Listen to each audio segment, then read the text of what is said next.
Welcome to Sacred Magic. Violet is on a quest to bring sacredness back into our everyday experiences. Anyone can have an extraordinary life when they are able to tap into their sacred magic within. Violet and her guests will be sharing their divine passions, inspirations, and stories of connecting with their sacred magic. We are so happy you have joined us today. Let's get started with your host, the magical creator of Discover Your Spiritual Gifts, Violet Rayne.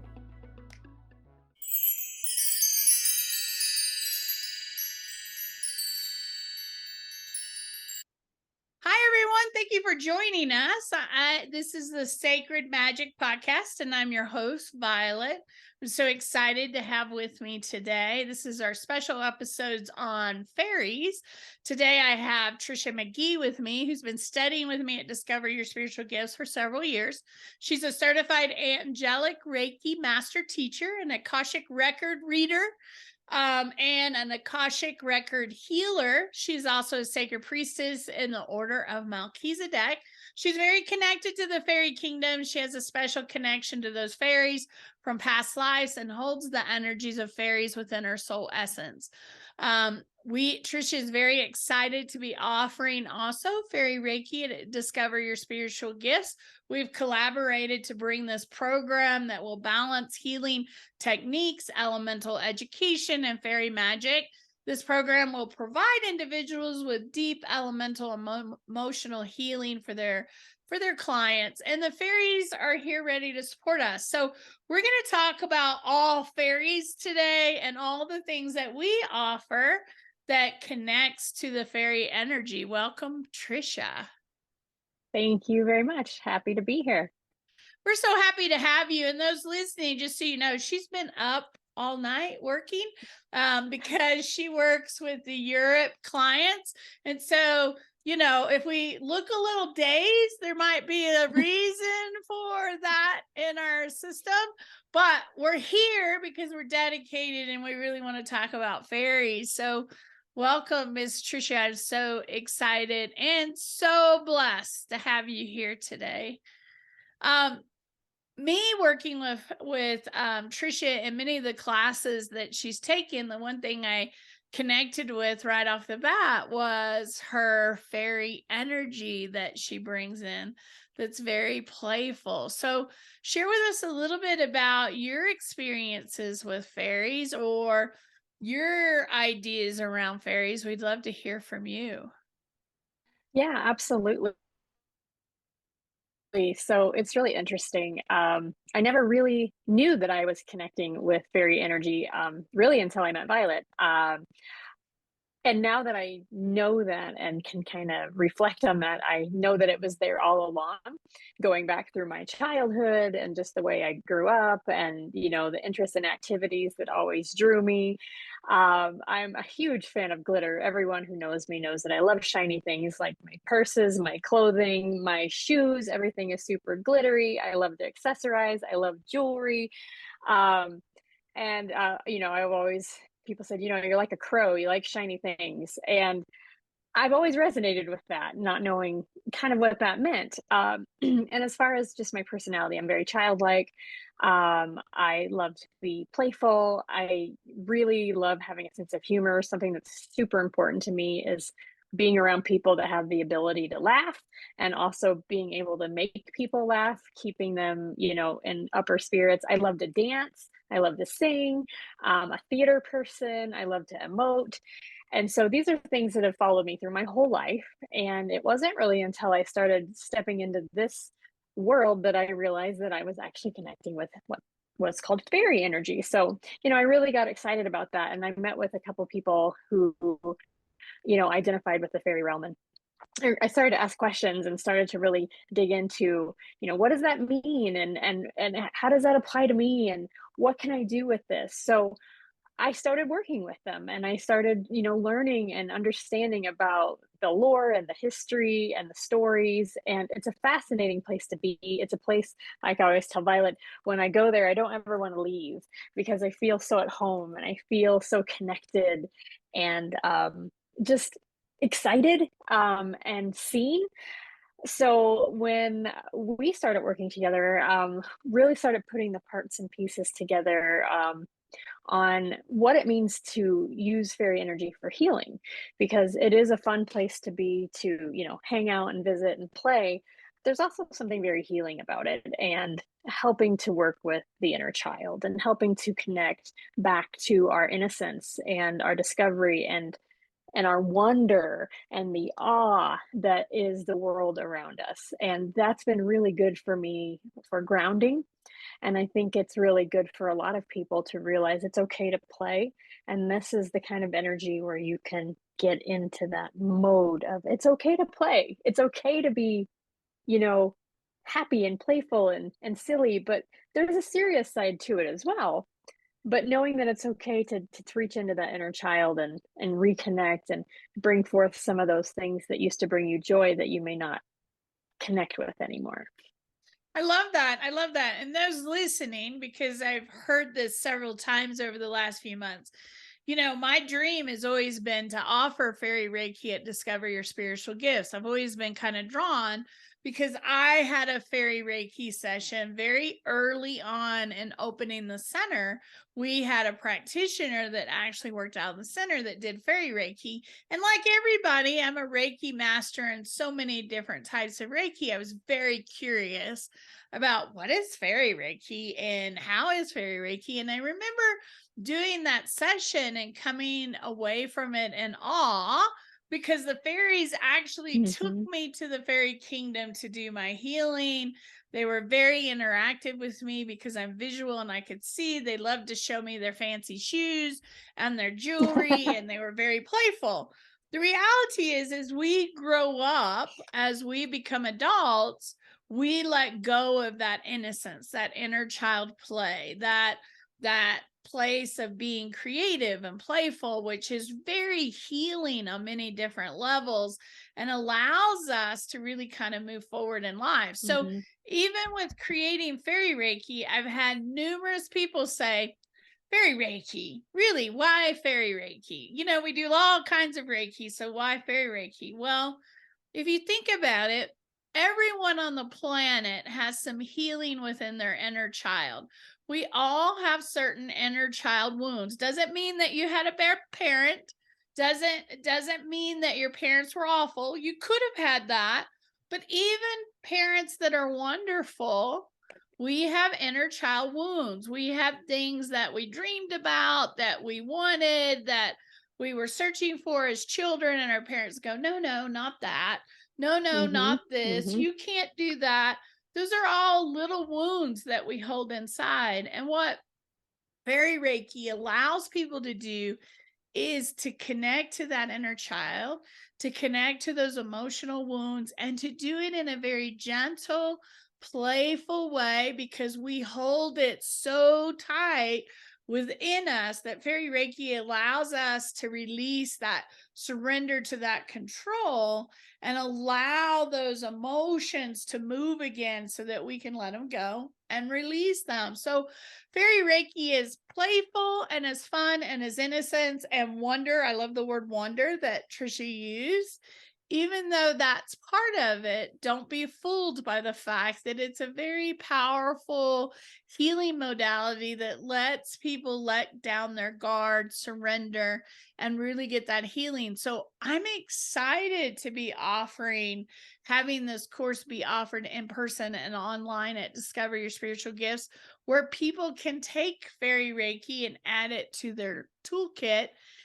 And what we're also doing is really teaching people fairy folklore and the history, and how do we respect the fairies, and how do we honor, and what do we need to know about the fairies, because it is a true element of fairies, is understanding to respect them, because we don't. And so some of the easiest things that we do is walk through a park or a natural area, and we have this urge to take a rock or a stick or something, and we forget this is their home. This is the fairies' home. You wouldn't like it if somebody came into your house and took your chair. You wouldn't like it if they came in and took your TV or your computer. You're taking stuff from their home too and not being respectful. So learning about fairies and really how to honor them and respect them and hold reverence is really, really important. And I think Tricia and I both learned a lot about fairies over the last couple of years as we've dived in and looked and studied many different folklores and myths and all that stuff. Don't you think, Tricia? Absolutely. And we both have stories of what are the consequences of taking things without asking permission. So there there are stories that I think we shared in our last podcast. But yeah, you definitely want permission, and it's not that you're not allowed to, commune with nature or even take things from nature, but you want to do that in a way that's an exchange, so that you're giving, not just taking. So if you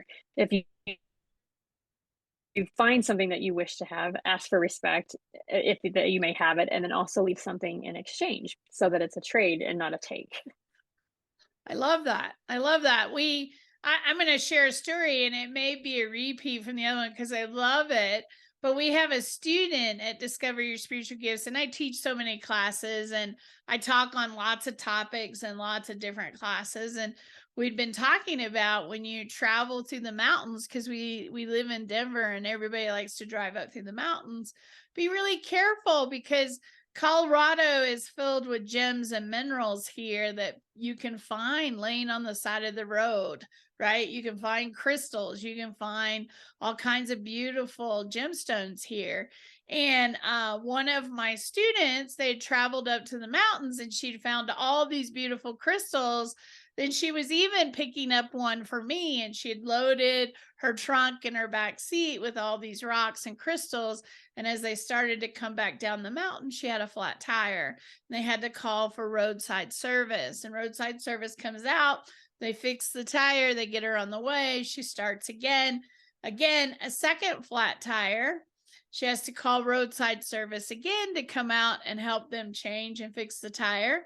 This is all on the same day, trying to get home. She drives a little further and she has her third flat tire. And she realizes, oh my gosh, this is because they're upset that I have their rocks. And she goes, I took every one of them, Violet, and threw them in the woods and said, I'm sorry, I'm sorry, I'm sorry. I'm giving them all back, because the roadside person came out the third time. He goes, I'm concerned because it's getting dark and late. If you have a fourth flat tire, I don't know that we'll be able to find you on these old mountain roads. So I'm getting really concerned. And she goes, that was a real lesson of don't take things unless you ask permission, and you leave a gift in exchange if they give you permission, because they don't like it when you take stuff from them. And they can do really naughty things when you upset them. So I have this sign in our space that says, do not piss off the fairies. There's some real truth to that. Don't upset them, because they'll get you back, right? Mm-hmm. They love to move our keys and our shiny things. They love to pick stuff up, move it. Corinne yesterday or this weekend had a class, shaman class. She goes, the fairies have moved my crystal tips. She goes, I cannot find them. And I've asked them to please bring them back. I have to have them.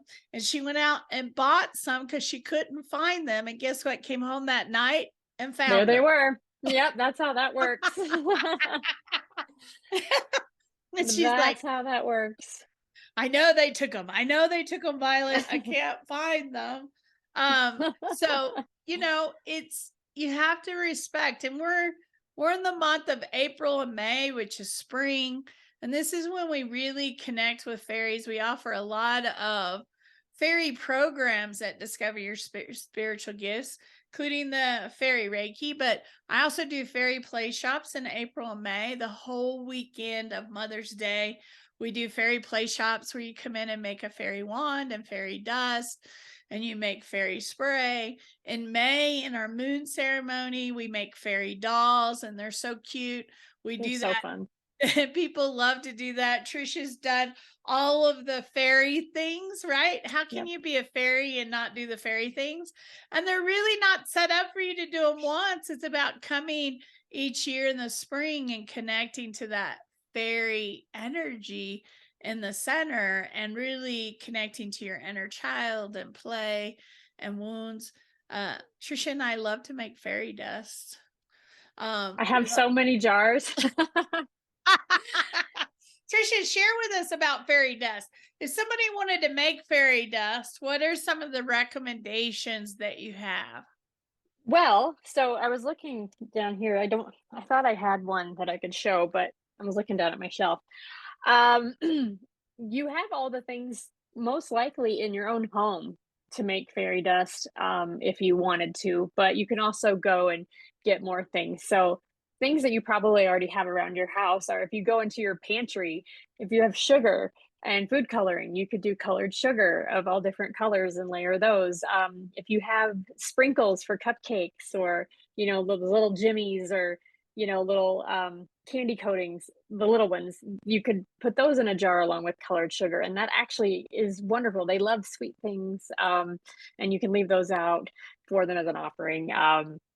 But if you wanted to even do more than that, beyond the edible, because those are edible, um, I say glitter, but I'm going to be very clear about this, is that it's got to be earth-friendly glitter, because there are glitters that are actually pretty harmful to the planet. So you can find earth-friendly glitters online. You could probably even find them at the hobby stores. Like little gemstones, beads, crystal chips. You can use dried flowers, bird seed, herbs, crushed up herbs, very colorful ones, like cornflowers are nice because they're really bright blue. Tea leaves, different types of tea, dried fruit. So anything that you can, make small, but it's really good for the environment. So I guess if you wouldn't be comfortable putting it into the dirt, you wouldn't want to offer it. But most of the things you have around your house, and it's easy to make, and it's really fun to make, and it's a good way to reach into that inner child when you sit and have all your supplies, and you start building your fairy jars and putting in the different colors and seeing what they look like. So that's kind of how I do it. What do you think, Violet? What are some ideas that you have for your jars? Well, a lot of people, we do fairy dust in some of our moon ceremonies in our sacred priesthood class. We do them in our fairy magic. In the very beginning, way back old times, I would use glitter. And Tricia's very right. You have to be careful with glitter because it's harmful to the planets. It's also harmful for the fairies. So colored sugar, any of your cupcake decorations are a great replacement for that glitter that's shining. I love crystal chips. They love shiny charms, bird seeds, little miniature seashells, anything that would be out in the earth is really great. And then a lot of people make fairy dust and they're like, okay, Violet, now what do I do with it? Well, gift it to your fairy garden or your flower garden, or just outside. I talk a lot about the center, that everyone should have a blessing tree in their yard. And what I mean by a blessing tree is when we're done with our herbs or some of the stuff that we're working with, instead of just throwing it in the trash, we like to go out and put it around a certain tree in our yard, and we call it our blessing tree. And so we give blessings to our trees and wrap those around the trees so that the earth gets them. So, any type of nuts, any type of bird seed, anything that can be put out into nature. Having offerings for fairies. So when berries come in season, you can put out berries outside around your tree. You might not want to do it close to your house, but somewhere in your yard where you're offering to the fairies. And I know, Tricia, you talked about offerings when we give offerings to fairies that may not disappear. What's happening with that? Because I remember in Fairy Reiki, you added a portion about offerings for fairies. So share a little bit about that. So one of the questions that I've gotten a lot, just from people in some of the other classes when fairies come up, is, I put things out, but they're still there. Why aren't they Why aren't they gone in the morning? And so, one of the thought processes is, and I love this, is that the offering is still there, but the energy is not. So when you leave, say, some crystal chips, or you put out seashells, or even sprinkles or sugar, they come and they take the energy, the essence of that, and they use that energy, but the physical piece still remains. So the gift for you is that you still get to keep the object, but the energy in the object is what they've consumed. And so they have taken that part, the essence of it, back with them. Yeah, it's really important. And sometimes they will disappear. I've had people go, well, I put it out there. What if a squirrel took it? Or what if a fox or a raccoon took it? Well, that's okay too. It was given to nature, and it was given with an open heart, excuse me, to the fairies. So, it's about what your intention is and what you're bringing. And many of us have fairy gardens within our house and also outside. Know that when you place fairy gardens outside, the fairies like them a little bit hidden. They don't like them out in the open. So under a tree or under a bush or tucked into a flower bed area, they like their homes to be a little bit hidden. And for some that are listening, they're probably saying, yeah, right, Violet, fairy houses and fairy homes. We have over 33 fairy doors and houses hidden throughout the center at Discover Your Spiritual Gifts. We had a little girl this weekend doing what we call our fairy challenge, which you get a worksheet and the names of all the It's houses. fun. And they go through the center finding all the fairy doors and houses. In 2019, Discover Your Spiritual Gifts was flooded when a pipe broke in the building, and the fairy houses and everything had to be moved. And really what happened was the fairies left. The energy, you could tell the energy had left the center. And when we reopened in 2020, there were lots of concerns by many of us. Would our fairies come back, or would they have moved? Just like everybody else that faced COVID in 2019 and 2020, some people went home because their jobs dried up or things happened. They moved back to where family was. How many of those people came back into the area, or did they just stay where they went? There's lots of that question about how much movement happened during that time period. Well, we were concerned as well. Would the fairies come back? And as we started placing houses in the center, they all started coming back in. And you're probably like, yeah. Literally, our staff, I've had staff members text me and go, we have rodents. No, we don't. It's the fairies running across the floor, because they'll see some movement out of the side of their vision where something's run across the floor, run under something, or flickered somewhere else. And it's just the fairies in the center. They love the fact that we honor and hold space for them in our center. We have a whole classroom called the Fairy Classroom, and there are fairy doors and houses everywhere throughout the center. So we absolutely love having our fairies. And as Tricia says, it's fun to see them, right, run around the center. They really do love to come and hang out with us. And there's cameras in the center too. And I've not seen them on the cameras, but I've heard lots of people say that they have seen them on the cameras too. So that's kind of fun to see something flit across the camera. What was that? Well, there's lots of, you do research out there. Are fairies real? There's lots of belief systems around the world, and lots of folks that state they've had photos, they've taken photos of fairies, they've seen fairies.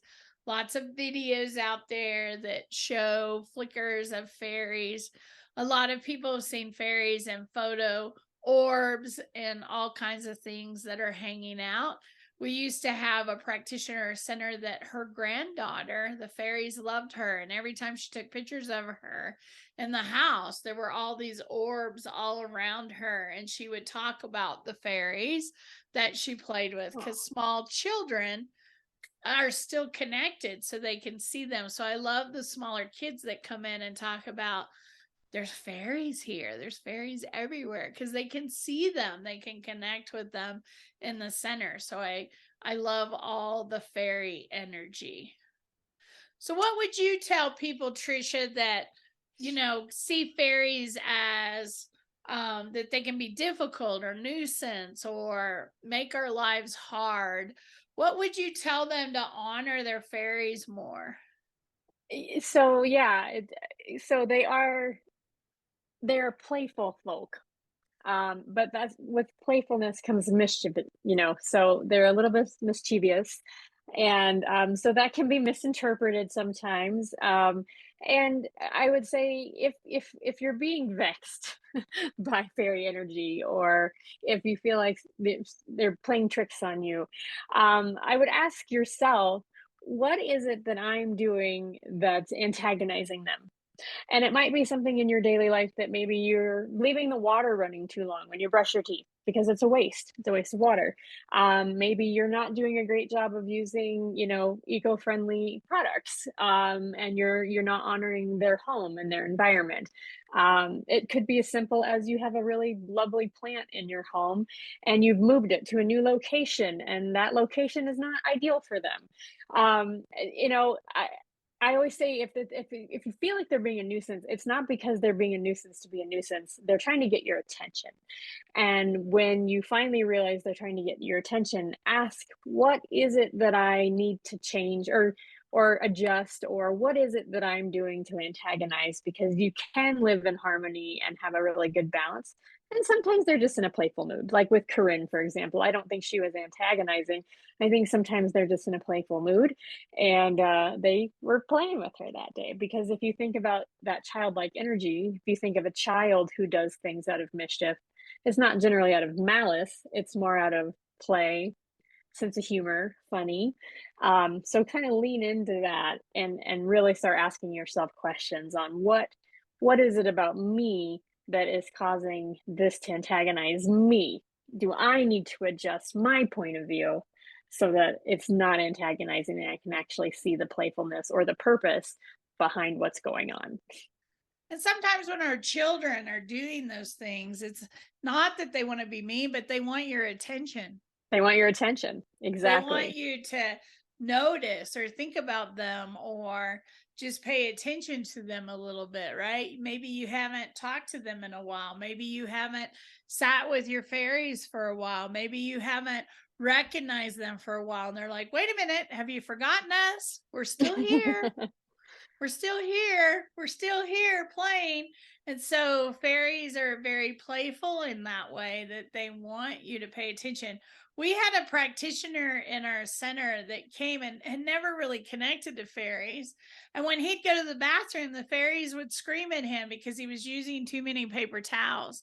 They really are about paper. Like, why are you wasting paper? Why not wash dishes? Why not run the water so long? Why are you not recycling? Why are you not picking up the trash and the land? I mean, they really are paying attention because they're here as divas. They're the angelic divas of all the plants and trees, and they're taking care of all the animals. And so when we're misusing stuff or abusing the beauty that's around us, they're going to get very frustrated and they're going to kind of snap back at us, which they should if we're not honoring those things and being really good. So it's one of the reasons why we use glass plates and cups at the center as much as possible, so that we're not filling the landfills with lots of paper and plastics and all that kind of stuff. It's also the reason we don't give receipts. We email them.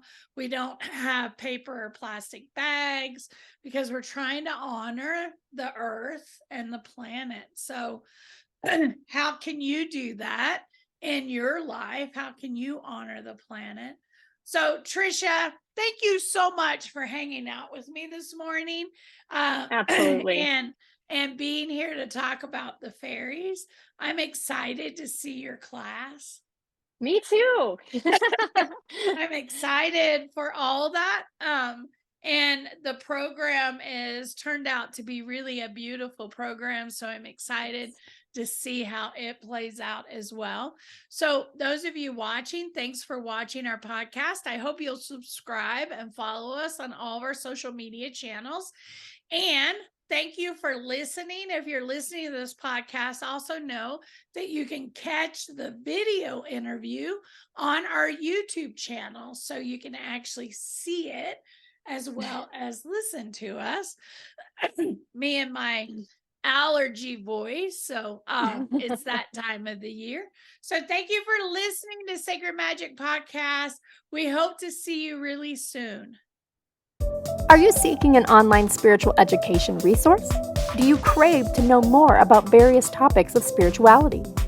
Discover Your Spiritual Gifts Academy offers a wide variety of programs, including Crystal Alchemy, Tarot, The Journey of the Fool, Akashic Record Reading Certification, and much more. These online courses allow you to learn on your schedule and at your own pace. You can find out more at www.discoveryourspiritualgifts.academy. Thank you for joining us. To find out more about Vialet, head over to discoveryourspiritualgifts.com. You can also send a personal message to Vialet through email, violet@discoveryourspiritualgifts.com. If you love the show, subscribe to our podcast on Apple Podcasts, Google Podcasts, or Spotify. Until next time, remember, we are meant to have abundant and joyful lives. We hope to see you soon at Discover Your Spiritual Gifts.